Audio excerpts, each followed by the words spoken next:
안녕하세요. 동북아 국제관계론 2주차 강의를 시작을 하겠습니다. 안내를 따로 이제 드렸다시피 제가 몸이 좀 몸살이 나가지고 상당히 좀 늦었습니다. 송구하다는 말씀드리고요. 다행히 저희가 지금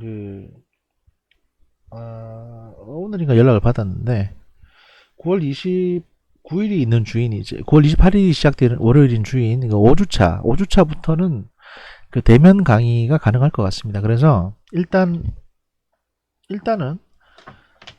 저희가 이제 5주차 강의가 10월 1일이죠. 10월 1일인데 또 보니까 10월 1일이 추석이네요.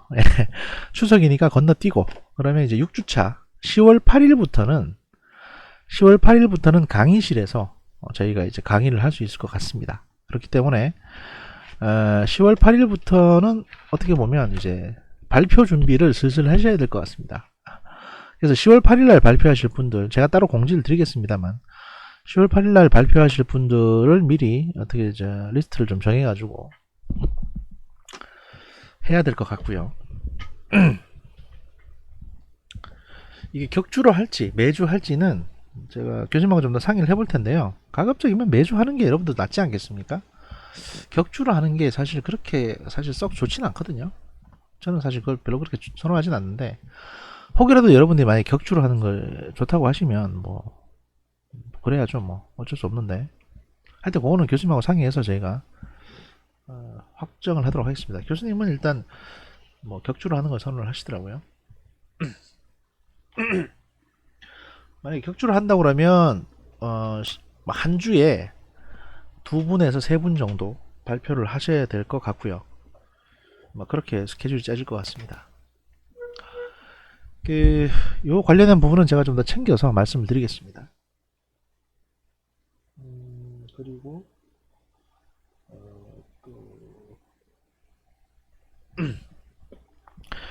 저 오늘 말씀드릴 거는 저희 동북아 주변 상황, 그러니까 특히 이제 한국을 중심으로 해서 한국이 동북아 주변 나라들하고 외교를 어떻게 해왔는가에 대한 이제 기본적인 사항을 좀 짚어보려고 합니다. 아무래도 지금 상태를 봐서 적어도 이제 한 3주 정도는 그렇죠. 우리가 지금 제가 하고 있는 게 2주차 강의니까 3주차, 4주차까지는 5주차는 추석이니까 저도 좀 쉬고요. 2, 3, 4주차는 강의를 해야 되니까 2, 3, 4주차 안에 동북아 주변 외교에 대한 전반적인 내용을 저희가 다 말씀드릴 수 있을 것 같아요. 제가 이제 자료를 좀 해왔는데 그게 그 정도까지 이제 커버할 수 있는 PPT가 준비가 돼 있거든요. 그래서 그렇게 할 거니까 개괄적인 내용을 한번 쭉 훑어보고 그 다음에 이제 여러분이 발제를 하고 거기에 대해서 이제 평가를 하는 형태로 진행이 되는 게 좋겠죠. 그래서 한국의 외교정책과 대외관계 말씀드리면 외교정책과 대외관계의 연관성 어떻게 보면 이제 기초적인 부분부터 다시 들어가는 겁니다.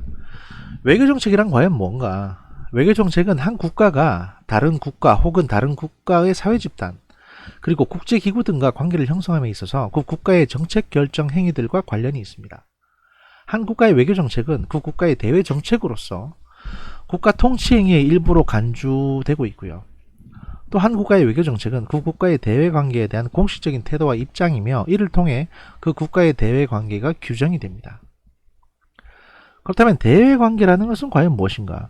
대외관계라는 것은 한 국가가 다른 국가들과 사이에서 맺게 되는 관계의 총체를 말합니다. 대외관계는 단순히 정부뿐만 아니라 정치, 경제, 사회적 관계까지를 포괄하고 있고요. 외부 국가나 특정 국가와의 관계를 규정하기 위한 정부의 통제와 관여가 이루어지면 대외관계는 대외정책, 즉 외교정책이 됩니다. 결국 한 국가에 있어서 대외관계란 다른 국가들과 맺게 되는 외교관계의 총체를 의미하며 대외관계에 대한 정부의 의지가 반영된 정책적 통제와 관여가 이루어지면 이것은 외교정책이 되는 것입니다. 그럼 국제정치의 행위자는 누구인가? 대외관계에서 가장 중요한 행위자는 국가입니다. 물론 요즘에는 이제 NGO나 NPO, 그 다음에 각종 국제기구들, 심지어는 한 개인이 어떤 대외관계에 중요한 역할을 하기도 하죠.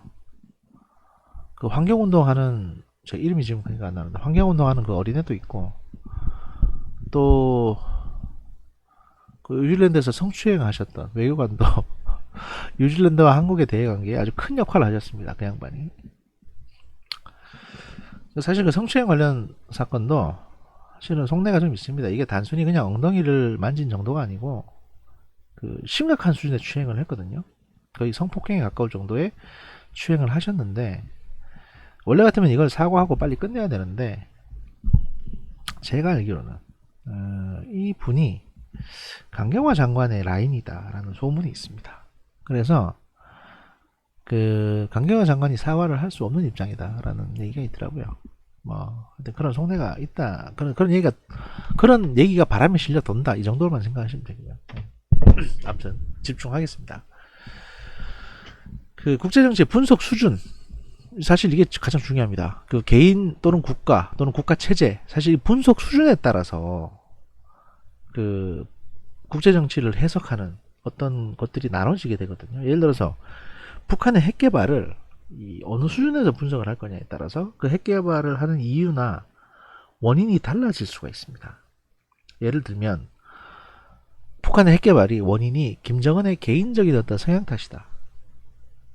그 다음에 북한 국내 내부의 어떤 조직과 조직 간의, 이제 세력과 세력 간의 알력 다툼 관련해서 나타난 일이다. 그 다음에 국제 체제의 관점에서 봤을 때는 북한이 동북아 지역 내에서 뭔가 발언권을 갖추고 투자를 받기 위해서 저런다, 이런 해석들이 가능하죠.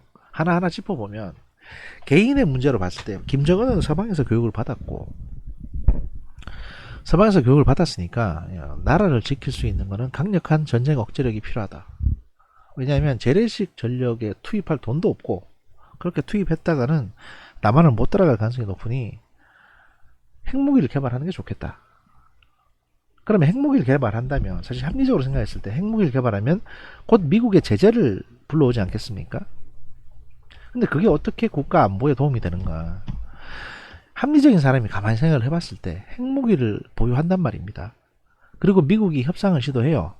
그래서 미국으로부터 투자를 받고, 오케이, 그럼 핵무기 다 미국에 넘겨주겠다라고 하지 않습니까? 그래서 핵무기를, 우리 핵기술과 핵무기를 다 미국에 넘겨줍니다라고 넘겨주더라도 북한이 갖고 있는 핵개발 기술이 완전히 넘어가겠습니까? 아닙니다.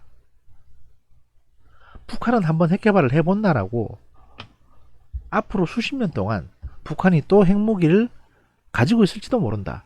또 쟤들은 언제든지 핵무기를 개발할 수 있다라는 의심을 받게 될 겁니다.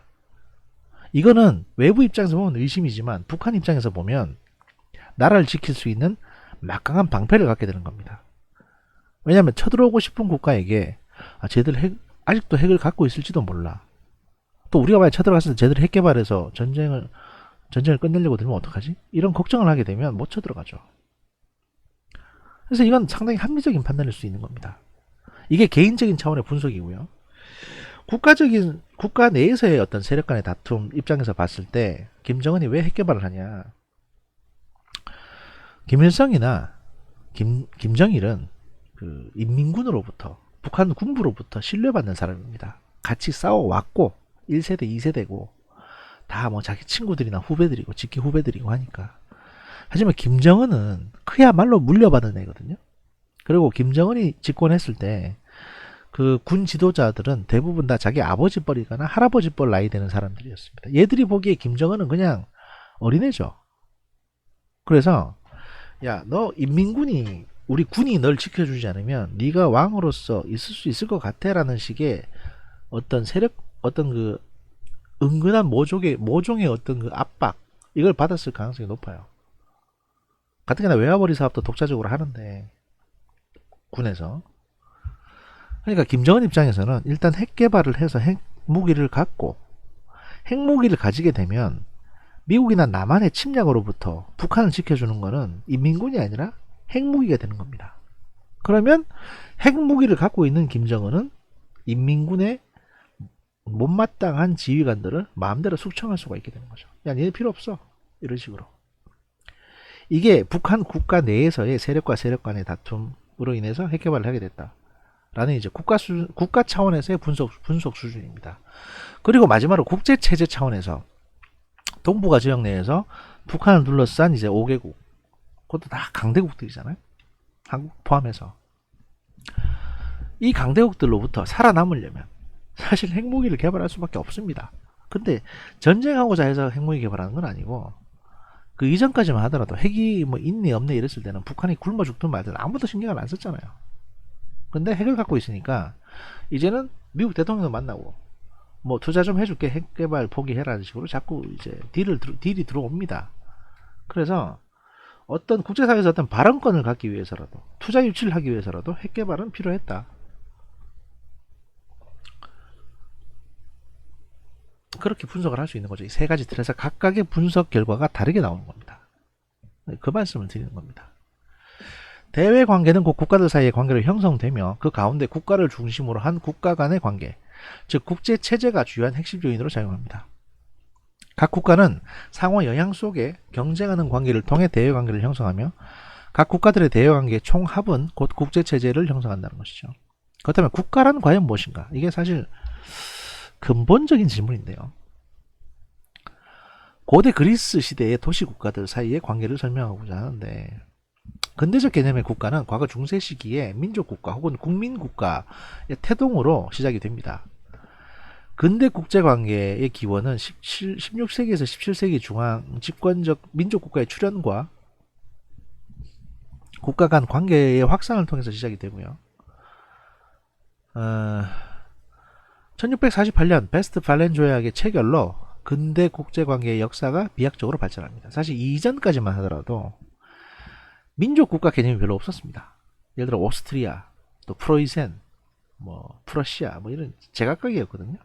근데 이제 유럽에서 왕위계승 전쟁이 한번 벌어지고 30년 전쟁, 뭐 이렇게 신교 국교 간의 전쟁이 한번 싹 정리되고 나니까 그 다음부터는 프로이센은 프로이센, 나중에 독일로 발전하죠. 이런 식으로 이제 민족국가 개념이 슬슬 생겨납니다.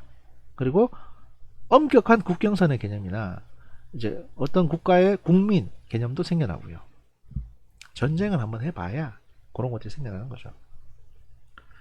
이후 20세기 들어 제1차 세계대전과 제2차 세계대전을 경험하면서 국가 간 갈등과 전쟁 등 다양한 역학관계를 조망하는 국제정치학의 기본 시각이 정착됩니다. 그래서 국제정치라는 거에 대한 이제 학문적인 탐구가 시작이 되는 거죠.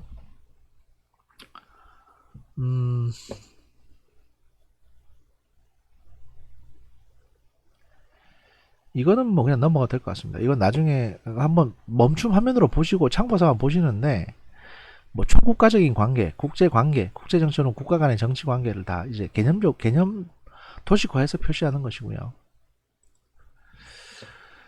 대외 관계는 이제 국제 관계와는 유사한 개념이지만 근본적으로 한 국가를 중심으로 다른 국가들과의 관계를 살펴보는 것이 이제 대외 관계를 상징하는 얘기입니다. 오늘날 대외 관계에 있어서 가장 중요한 행위자는 아직까지도 국가지만 국제기구, 비정부기구, 다국적 기업, 국민, 개인 등도 보편적인 행위자로 등장을 하고 있습니다. 대외 관계와 외교 정책에 대한 분석 방법을 말씀을 드리면, 첫 번째 역사적인 접근 방법이 있습니다. 그러니까 시간적으로 과거 사료를 중심으로 한 이제 외교사적 연구 방법이 역사적인 접근 방법입니다. 그러니까 이제 공화국별, 대통령별, 또 정권별, 연대별로 이렇게 쭉 가는 거죠. 기술적인 설명이라고 하는데 이게 아마 기전체인가 그럴 겁니다. 그러니까 이제 그 어떤 분류를 한다든지 시기별로 구분해 가지고 이렇게 쭉 분석하는 방법이 있고, 그 다음에 이론적 접근 방법이 있습니다. 이거는 뭐냐면 역사적 사실과 더불어 다양한 분석 이론적 시각을 강조해서 국가 간의 외교 관계와 외교 정책을 연구하는 방법입니다. 이념적인 접근 방법은 이 중에서 이제 이념적 접근 방법은 한 국가의 대외 관계와 외교 정책은 그 국가의 이념 체제를 대표함으로써 거시적 측면에서 체제의 논리를 대변합니다. 제2차 세계대전 이후 냉전 체제는 외교 정책이나 대외 관계 분석에 있어서 이념적 접근 방법을 발전시켰고요. 분석적 접근 방법은 외교 정책과 대외 관계 연구에 있어서 국내 정치, 경제, 국력, 군사력, 기술, 관료, 지리적 요인, 정치 문화 등 다양한 요인을 같이 섞어가지고 분석을 하는 겁니다. 사실 그 60, 70년대는 이념적 접근 방법이 상당히 주요했습니다. 그리고 이게 보편화됐었어요. 그러니까 뭐 세력과 세력과의 다툼을 공산주의와 자유민주주의의 다툼으로 보고 이 중국이 뭐 또 소련이 어떤 영역을 확대한다든지 소련의 외교 정책을 이제 공산주의 이념 체제 하에서 이제 분석을 해 나가고 뭐 이랬는데 현대로 넘어오면서 이념은 둘째 문제고 모든 전쟁이나 관계가 사실은 경제적인 이익 때문이더라. 또는 뭐 기술적인 문제 때문이더라. 지금 사실 미중이 다투는 게 코로나 탓도 크죠. 그 다음에 경제적인 서로 수출 관계, 뭐 대외 무역 간의 적자폭 이런 것 탓도 큽니다. 그리고 기술 유출 탓도 좀 있고요. 또 중국이 자꾸 스파이짓을 하니까 그런 것도 있습니다. 그래서 이제 다양한 요소들을 이제 분석인 어떤 분석의 재료로 갖고 와서 분석하는 거 이런 방식으로 바뀌어 나가고 있는 거죠. 여기서 중요한 것은 어떤 접근 방법이 옳고 그른 것이 아니라 이런 다양한 접근 방법이 혼재돼서 사용되고 있다는 겁니다. 어떠한 분석적 시각도 역사성을 무시할 수는 없으며 역사적 시각은 분석적 방법에 의해서 도움을 받을 수 있다는 것이죠. 그러니까 서로 이게 여기서부터 여기까지가 상호 보완해서 뒤섞어 놓고 이제 봐야 된다는 겁니다. 어떤 사안을 판단하고 어떤 사건에 대해서 미래를 예측하고 통찰을 할 때 어떻게 과연 그렇게 할 수 있느냐, 많이 경험해 봐야 됩니다. 많이 고민해 보고 많이 분석해 보고 많은 자료를 보고 많이 경험을 하게 되면 어떤 새로운 사건을 만나더라도 마치 그 셜록 홈즈처럼 갑자기 쟤는 저렇게 되겠구나 라는 생각이 듭니다. 그게 직관이고요. 그 직관을 가지려면 계속 연구를 하셔야 됩니다. 한 분야에 대해서 다방면에 대해서 공부를 하시고 다방면에 대한 지식을 쌓고 그 직관을 기르기 위해서 노력을 하셔야 됩니다. 그러면 그 직관으로 정치도 미래를 내다볼 수 있고 경제도 미래를 내다볼 수가 있습니다. 예를 들어 부동산이 오르겠다 내리겠다, 그 다음에 주식이 오르겠다 내리겠다도 예측이 가능합니다. 저는 자본금이 없어서 못하는데 하여튼 뭐 자본금 있으신 분들은 그런 예측도 하실 수 있는 거죠. 현재는 과거의 결과이면 미래의 시작이다라는 말이 있습니다.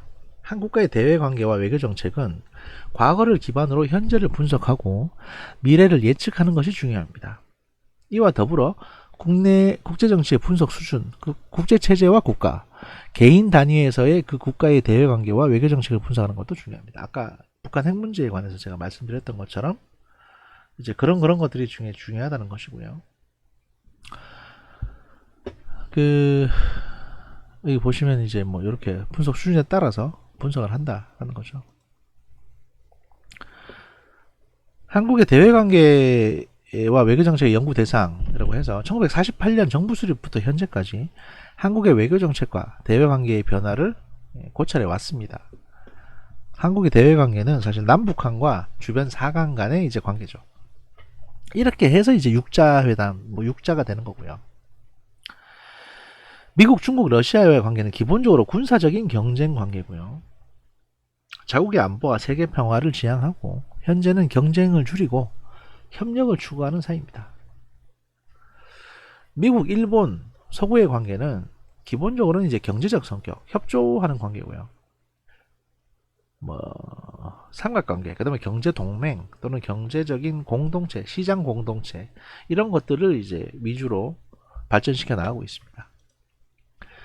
미국과 서구, 소련과의 관계는 군사적 관계와 경제적 관계가 상존합니다. 사실 미국과 소련이 지금 뭐 과거는 그랬고 미국과 러시아가 굉장히 경쟁하는 것 같지만 실제로 협력도 어마어마하게 많이 합니다. 유럽 지역에 에너지 자원을, 천연가스 같은 에너지 자원을 수출하는 건 러시아고요. 미국은 그거를 일정 부분 눈 감아주고, 물론 이제 툴툴거리긴 하는데 일정 부분은 또 눈 감아주고 있습니다. 그다음 미국, 일본, 중국과의 관계는 사실상 너무 가까이 있기 때문에 대결 관계라고 보시면 됩니다. 그리고 경제적으로도 약간 대립 관계이고요. 이런 어떤 네 가지 관점에서 한반도를 둘러싼 사강과의 관계를 봤을 때 한국은 동북아를 둘러싼 사강을 중심으로 과거 미국, 일본, 서구 등, 서구는 보통 유럽이라고 칩시다.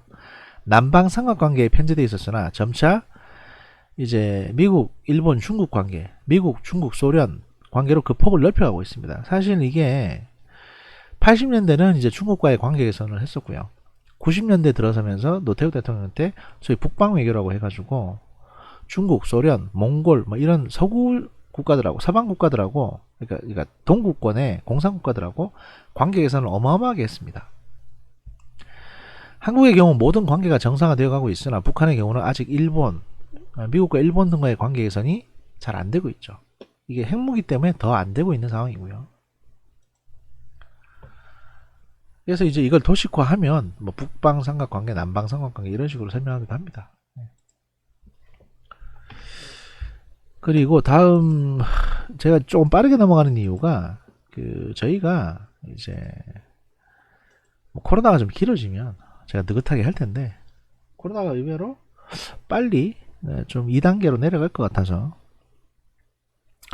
저희가 준비해 놓은 거는 이제 조금 서둘러 가지고 소개를 해드리도록 하겠습니다.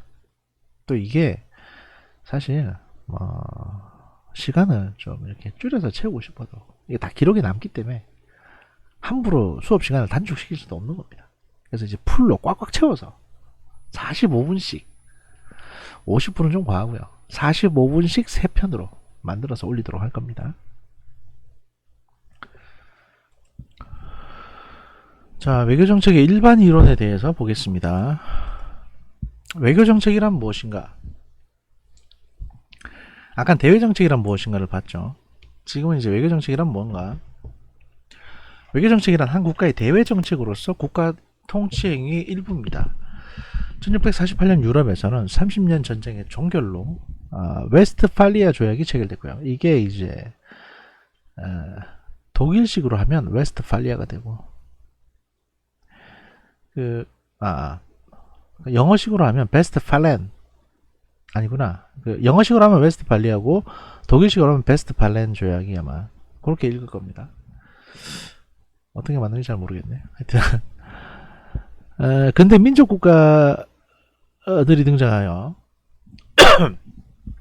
국가 간 국제법에 근거한 외교관계를 형성합니다. 국가는 국제사회를 구성하는 가장 기본적인 단위로서 국가 이익을 극대화시키기 위해 다양한 외교 전략을 추진합니다. 최근 국제기구와 비정부기구, 다국적 기업 등이 보편적인 행위자로 함께 등장을 하고요. 그러나 국가는 국가 간 외교관계를 조율하는 가장 중요한 핵심적인 행위자입니다. 외교정책이란 국가 간 관계에 있어서 자국의 국가 이익을 확충시키기 위하여 펼치는 외교 전략이자 수단입니다. 국가 이익은 각 국가가 처한 상황에 따라 조금씩 차이가 납니다. 그러나 국가 이익을 극대화하려는 것이 외교정책의 근본적인 목표라는 사실은 변함이 없습니다. 국가 이익은 시대적 상황에 따라 변화할 수 있으며 그 이익을 추구하는 국가의 외교적 노력 또한 약간씩 달라질 수 있는 것입니다. 외교정책의 목표와 국가 이익 국가 목표에 따른 정책 수준을 보면 1차적인 수준, 2차적인 수준 이런 것들이 있는데요. 2차적 수준, 그 다음에 3차적 수준까지 있는데 외교적인 목표와 국가 이익, 국가 목표에 따른 정책 수준, 국가 목표에 따른 정책 추진이란 결국 국가 생존의 문제와 직결되어 있습니다. 국가 생존 목표란 매우 긴박하고 절박한 성격을 지니게 되나 이러한 목표는 그 중요성에도 불구하고 경우와 상황에 따라 상대적으로 느슨하게 추진되기도 합니다. 왜냐하면 때로는 좀 느슨하게 추진을 해야 그 목표를 달성할 수가 있는 겁니다. 지금 북한 핵 문제 같은 문제들은 약간은 긴 호흡을 가지고 접근을 해야 됩니다. 사실은. 왜냐면 너무 성급하게 가면 왜냐하면 이제 북한과 우리 그리고 북한과 미국 또 우리와 미국 간에 어떻게 보면 이 문제에 대해서만큼은 신뢰가 없습니다. 상대를 서로 못 믿어요. 그러면 차라리 못 믿는 상황에서 급박하게 뭔가를 하려고 했을 때는 오히려 우리 의심을 사기 쉽고요. 실수를 하기 쉽고 별 효과를 못 얻기 쉽습니다. 그러니 이런 문제는 좀 천천히 가는 게 나을 수도 있습니다. 어차피 북한은 지금 핵무기를 보유하고 있는 상황이니까요. 핵무기를 보유하기 이전 같으면 좀 더 빨리 해결책을 찾아야겠지만 이미 핵무기를 보유하고 있는 시점에서는 뭐 그렇게 서두를 필요가 없는 거죠. 또 북한이 저걸 가지고 당장 쳐들어오겠다고 남한을 쳐들어오겠다고 개발한 건 또 아니거든요. 왜냐하면 왜 그렇게 생각하냐면 그 핵무기는요 공격을 할 때 쓰는 무기가 아닙니다. 예를 들어 가지고 그 공격을 하는 목적으로 핵무기를 쓴다는 거는 거기를 점령할 생각이 없다는 거예요. 그런데 북한이 만약에 남한을 공격한다. 근데 그걸 핵무기로 공격한다. 그러면 그 낙진이 어디로 가겠습니까? 다 북한으로 올라갑니다. 그러니까 못 쓰는 거죠. 공격 목적으로는. 그리고 핵무기를 쓰고 나서 그 방사능 오염지대를 점령하면 뭐 하겠습니까? 그러니까 북한 같은 국가, 사실 모든 대부분의 국가들이 미국을 제외하고, 미국은 전쟁을 끝내기 위해서 핵무기를 개발했고 핵무기를 사용했습니다. 그런데 다른 모든 국가들은 사실 핵무기를 방어적인 차원에서 사용을 합니다. 예를 들어 가지고 북한 핵무기를 개발할 때 많은 보수적인 분들은 북한이 핵무기를 가지고 이걸 이제 일종의 위협수단으로 사용해서 남한을 공격할 수 있다, 이렇게 해석하시는 분도 계시거든요. 예를 들면 미군이 참전하지 못하도록, 만약에 미국이 전쟁에 개입하면 북한이 이 핵무기를 일본에 쓸 것이다.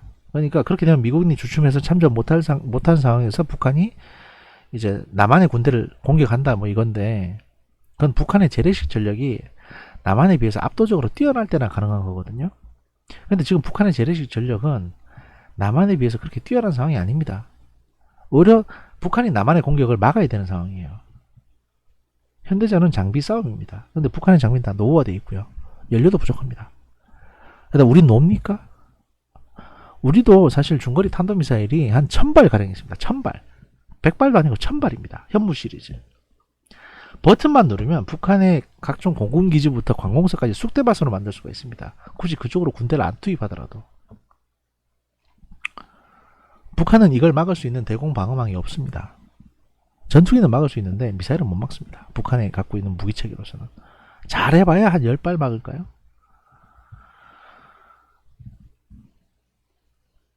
그러니 북한의 핵무기는 공격수단으로 사용하려고 만든 핵무기는 아닙니다. 그거를 사용을 해서 공격을 할 수 있는 상황도 아니고요. 그러니까 그런 목적에서 이제, 그렇기 때문에 이 문제를 좀 긴 호흡으로 갈 필요가, 긴 호흡을 가지고 이 문제를 처리해야 될 필요가 있습니다. 그리고 대한민국 입장에서는 지금 어떤 입장이냐, 대한민국은 어떤 입장이냐, 북한이 핵 개발을 포기하고 핵무기를 모두 포기하는 거는 대한민국이 원하는 옵션입니다. 그런데 그 대가로 북한은 경제적인 지원을 해달라고 하고 있죠. 투자가 아니라 그냥 돈을 달라는 겁니다.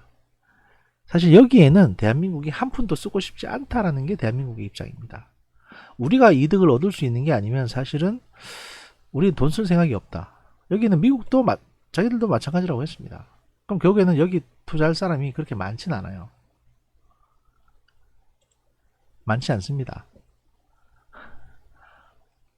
서로 돈을 안 내려고 하는 상황이죠.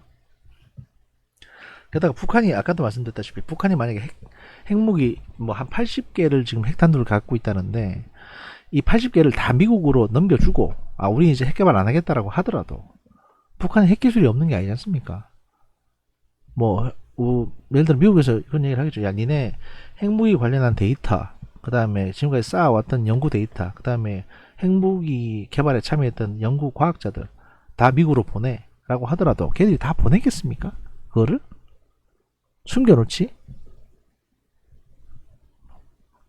그러면 그걸 어떻게 찾을 겁니까? 결과적으로는 어떻게 되냐, 북한은 핵 개발을 해서 핵실험을 성공했고 핵무기도 보유했었기 때문에 지금 현재 북한이 갖고 있다고 알려져 있는 핵탄두 80발을 미국에 다 넘겨주더라도 북한을 만약에 적으로 삼고 있는 상대 국가 입장에서는, 일본이나 한국 입장에서는 쟤들은 분명히 핵무기를 숨겨놨을 가능성이 높다. 북한은. 그리고 북한은 필요하면 언제든지 핵무기를 만들 수 있는 나라다. 이게 공인이 돼버린 거예요. 이러면 사실 지금 북한의 핵무기가 없어져도 없어진 게 아닙니다. 잠재적인 핵 보유국 또는 실제로 한두 발은 숨겨놨을지도 모르는 국가처럼 되는 거죠. 이런 어떤 그 대외적인 목표가 있기, 이런 어떤 현실적인 상황이 있기 때문에 북한 핵 문제를 해결하는 데 있어서 사실은 뚜렷한 답은 없습니다, 지금. 그래서 이렇게 그냥 질질 끌고 있는 겁니다. 한국도 그렇고 미국도 그렇고요. 뭐 할 수 있는 게 없거든요. 돈은 쓰기 싫지. 근데 사실 돈 주고 핵탄두를 다 사와도 숨겨놨을지 모르니까 의미가 없는 거죠. 그런 속내가 좀 있다라는 걸 이해를 해주시고요. 음, 국가 생존 목표에 있어서는 이제 국가 안보가 있고 경제 이익, 국가 위상 및 이미지 제고, 그다음에 통일 목표가 있고요. 국력 증강이 있습니다. 이게 보면 통일 목표라는 게 있는데 이것은 분단국으로서 국가 목표일 뿐만 아니라 통합의 목표로 인식되어야 된다고 하죠. 사실 통일에 대해서 말들이 많습니다. 그러니까 우리나라가 과연 통일할 수 있냐? 또 지금 남북한이 통일하는 게 대한민국의 국익에 과연 도움이 되냐? 여기에 대해서 이론이 많거든요. 그러니까 다른 목소리들이. 그럼에도 불구하고 정치 지도자들은 이 헌법에 이제 통일을 지향한다고 돼 있으니까 대통령 취임할 때 통일을 위해서 노력하겠다. 그다음에 모든 정치인들도 남북한이 통일돼야 된다. 이런 식으로 얘기를 합니다. 남북한 통일되면 안 된다. 통일은 영원히 없어야 된다라고 얘기하면 바로 욕먹고 떨어져요. 하지만 실제적으로 통일을 했을 때 과연 남북한에 도움이 될 것인가? 이건 다른 문제입니다. 제가 이제 개인적으로 하는 방송도 있고 또 뭐 몇 번 말씀드렸었는데 다른 데서는 한 번 더 말씀드리자면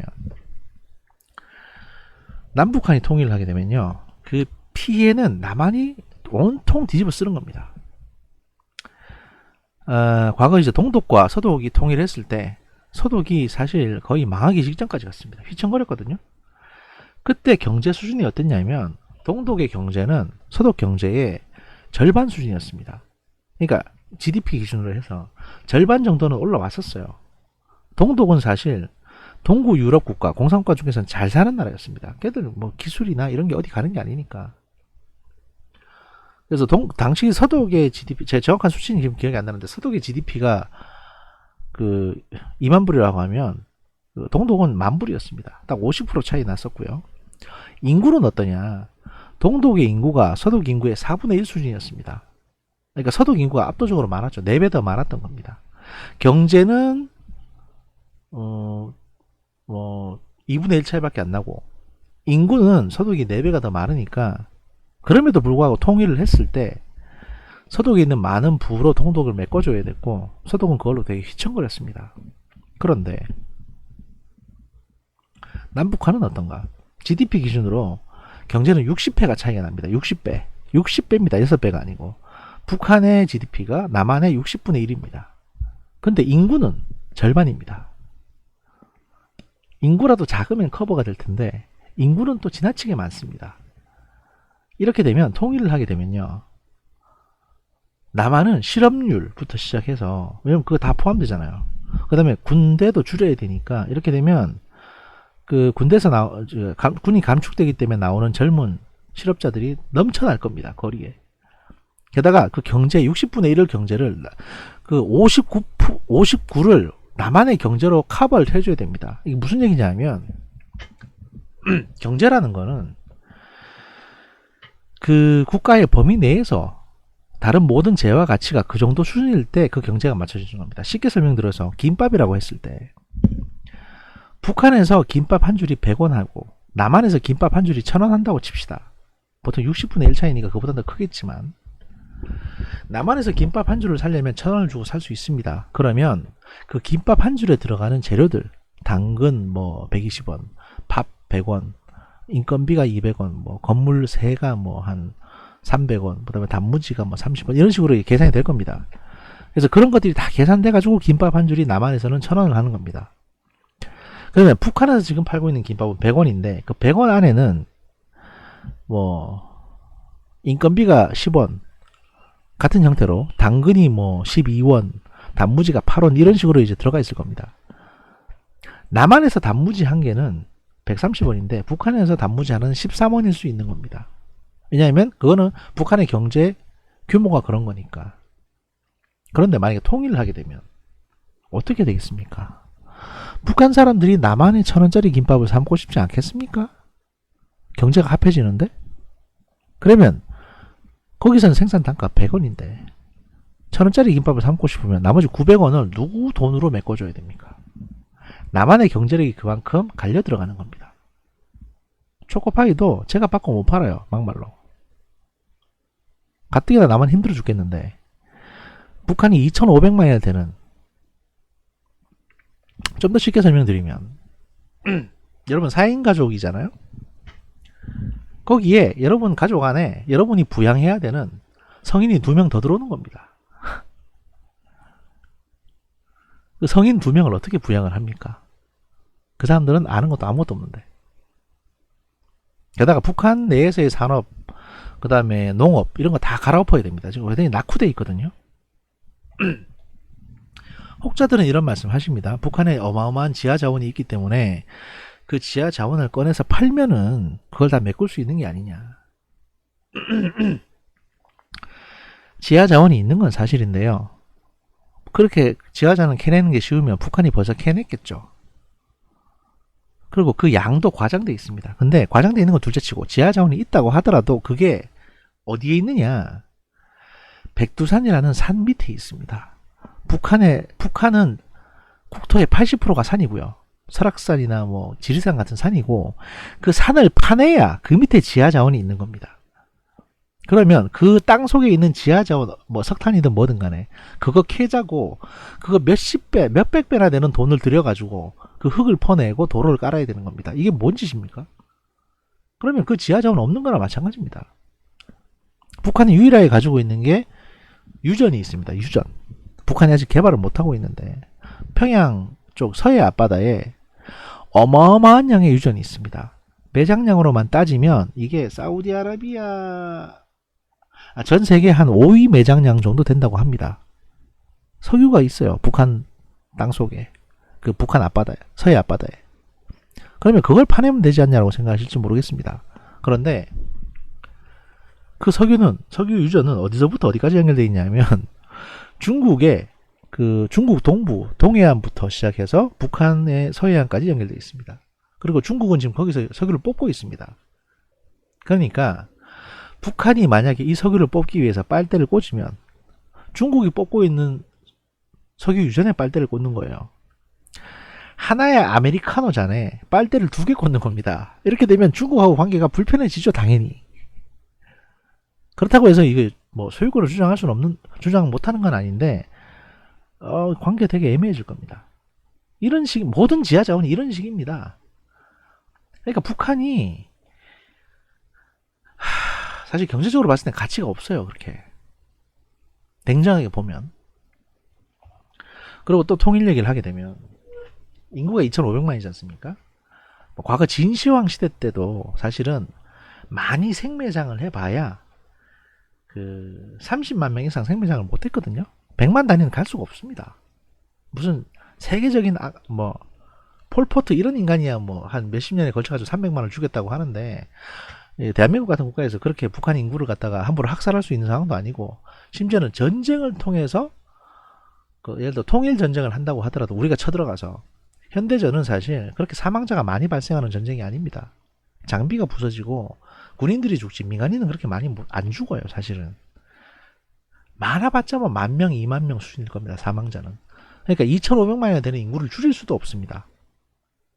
그러면 저걸 다 떠안아야 되는데, 문제는 쟤들을 2등 시민으로 안 만들려면요 투표권을 줘야 됩니다. 그죠? 그런데 저 양반들은 민주주의에 대한 어떤 그 훈련이 하나도 안 돼 있습니다. 그러면 누굴 뽑겠습니까? 자기 쪽 애들 뽑겠죠, 당연히.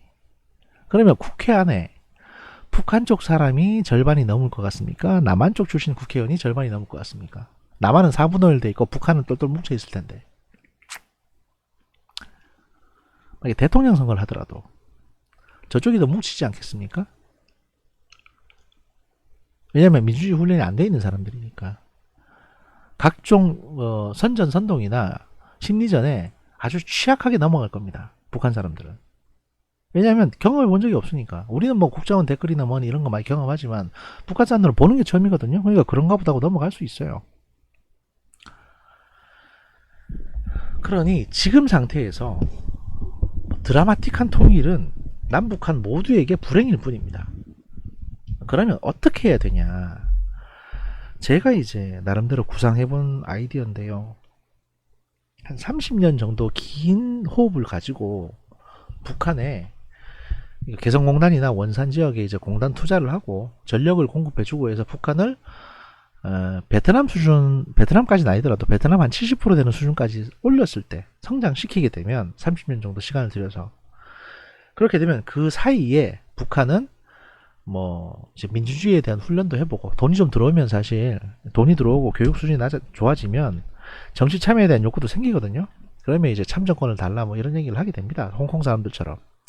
그래서 북한 내부에서 뭐 정치 참여에 대한 어떤 욕구들이 조금씩 꽃피어나고 그래서 사람들이 공부를 하게 되고 그 다음에 노사 문제. 사실은 우리는 이제 60년대, 70년대, 80년대를 치열하게 겪으면서 이 노동 문제, 인권 문제를 극복했지 않습니까?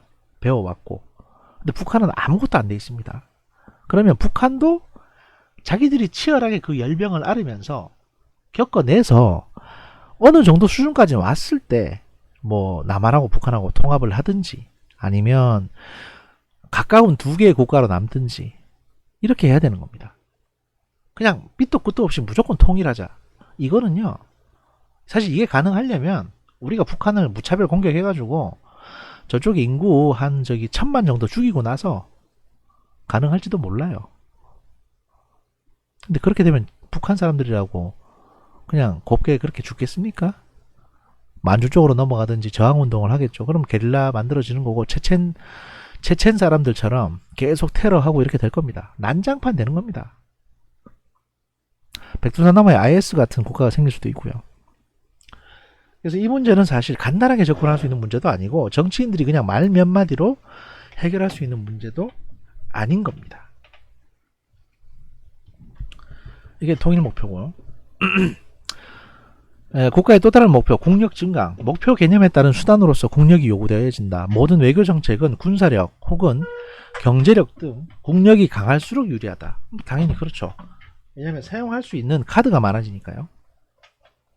우리는 이제 군사력 부분에 있어서는 중국을 압도하지는 못하지만 경제적인 카드가 많습니다. 중국에게 쓸 수 있는. 그래서 중국도 우리를 그렇게 완전히 무시하지는 못하는 겁니다. 다음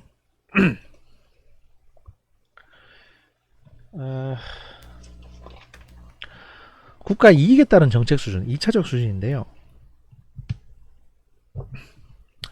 국가 이익은 보다 다양한 차원에서의 분석과 연구가 필요하다. 최소 9가지 그리고 이제 단일 국가 차원에서 6가지라고 합니다. 중요도의 정도에 따라서는 1차적인 국가 이익 그러니까 양보할 수 없는 필수 이익이라고 하는데 코어 인터레스트 주권이나 국가 생존 이거는 뭐 이거 걸려 있으면 전쟁도 불사할 수 있죠. 그 다음에 2차적인 국가 이익 영속적인 국가 이익과 상황적 국가 이익을 구분할 필요가 있다라고 하고 영속적인 정도에 따라서는 영속적 국가 이익과 상황적 국가 이익으로 나눠집니다. 영속적 국가 이익은 예를 들면 항해의 자유, 자원에 관한 이익 이런 것들이 있고요. 상황적인 국가 이익은 그 정치적 목적에 따른 예를 들어서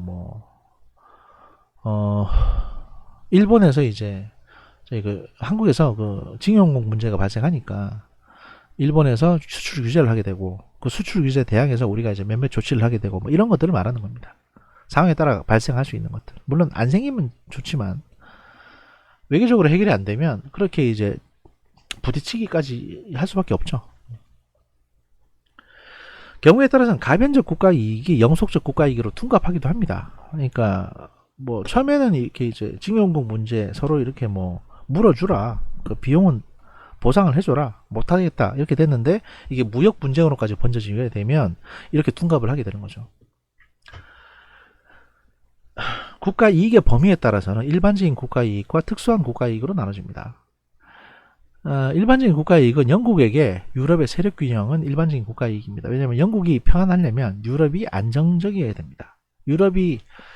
유럽에서 단일 패권이 생기게 되면 영국이 굉장히 힘들어지거든요.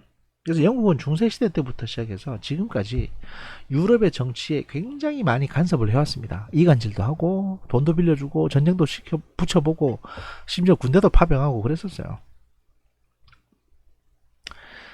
그 다음에 이제 특수한 국가 이익이 있는데 예를 들어서 영국에게 베네룩스 3국의 독립 같은 이거는 아마 베네룩스 3국을 별도로 독립시켜 가지고 이게 영국 편을 들도록 하는 뭐 그런 거를 말하는 것 같습니다. 저도 이게 정확히 무슨 년인지 잠시만요. 아예 찾아보는 게 낫겠네요. 잠시만요. 아예 좀 찾아봤는데요. 이게 뭔가 했더니 그겁니다. 저기 벨기에, 네덜란드, 룩셈부르크 이 세 나라는, 벨기에는 사실 그 프랑스의 식민지, 사실 네덜란드 남부 지역이었다가 나중에 프랑스에게 이제 강제 합병당하거든요. 중근대 시대 때. 그리고 네덜란드는 스페인의 식민지였습니다. 그런데 룩셈부르크도 이제 그런 형태였고요. 그런데 이제 영국 입장에서는 얘들을 분리 독립시켜야 스페인이나 프랑스의 어떤 공력을 약화시킬 수가 있었던 겁니다. 그렇게 쪼개고 약화시켜야 영국으로 안 쳐들어올 거 아닙니까? 그리고 세계 식민지 경쟁에서 영국이 이득을 볼 거고. 그래서 벨기에하고 네덜란드하고 룩셈부르크를 이렇게 독립시키는 거, 스페인이나 프랑스의 영향력에서 떼가지고 독립시키는 거에 굉장히 많은 개입을 했습니다. 심지어 군대도 빌려주고 돈도 빌려주고 전쟁하도록. 그런 게 이제 쓰리 쿠션으로 오는 이제 특수한 국가 이익이 되는 거죠. 그 상편은 여기서 잠깐 마치고 중편에서 다시 뵙겠습니다.